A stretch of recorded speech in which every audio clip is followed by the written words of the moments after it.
গোপন সূত্রের খবরে মালদা জেলার মোথাবাড়ি থানার পঞ্চানন্দপুরের শকুল্লাপুর এলাকা থেকে ডলফিনের তেল সহ দুজনকে গ্রেপ্তার করে কালিয়াচক এবং মালদার বন দপ্তরের আধিকারিকরা। বুধবার সকালে গোপন সূত্রের খবরে বন দপ্তরের লোকজন পৌঁছায় শকুল্লাপুরে। সেখানে এক বাড়ি থেকে 3-4-এর মতো বিলুপ্তপ্রায় মারা নিষিদ্ধ জলজ প্রাণী ডলফিনের তেল উদ্ধার করে।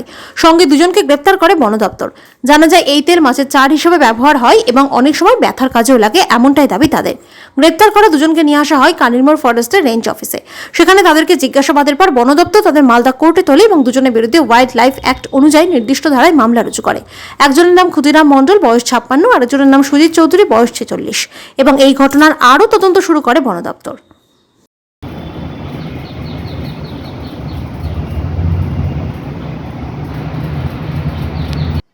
আজকে সকালবেলা আমরা গোপন সূত্রে খবর পাই, সেই সূত্র ধরেই আমরা পঞ্চানন্দপুরে যাই এবং গিয়ে আমরা যেটা পেয়েছি সেটা হচ্ছে শকুল্লাপুর জায়গাটির নাম, মোথাবাড়ি থানা। সেখানে গিয়ে আমরা ডলফিনের তেল পাই এবং আমরা দুজনকে অ্যারেস্টও করি। ওদের বাড়িতে গিয়েই আমরা তেলগুলো পাই। তো আমরা 3টা কন্টেনারে ওদের তেলগুলো পাওয়া গেছে।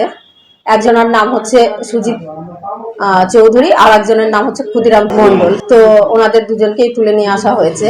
যেহেতু ডলফিন আমাদের জলজ একটি প্রাণী, তো ওকে মেরে এইভাবে ওর তেল বের করে যতদূর ওদের মুখ থেকে আমরা শুনেছি যে ওদের ধারণা এটা যে ওদের বাতের ব্যথা ঠিক হয়, প্লাস ওরা এটা দিয়ে মাছও ধরে, যার দরুন ওদেরকে আমরা অ্যারেস্ট করেছি আজকে।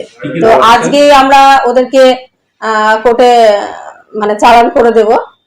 ওরা যেহেতু আমাদের ওয়াইল্ড লাইফ প্রোটেকশন অ্যাক্ট অনুযায়ী ওরা ওয়াইল্ড লাইফ ধরে মেরে ওরা তেলটাকে বের করে এইভাবে কাজে লাগাচ্ছে, যার দরুন আইনত যে ব্যবস্থা নেওয়া যায় সেটাই করা হবে আর কি।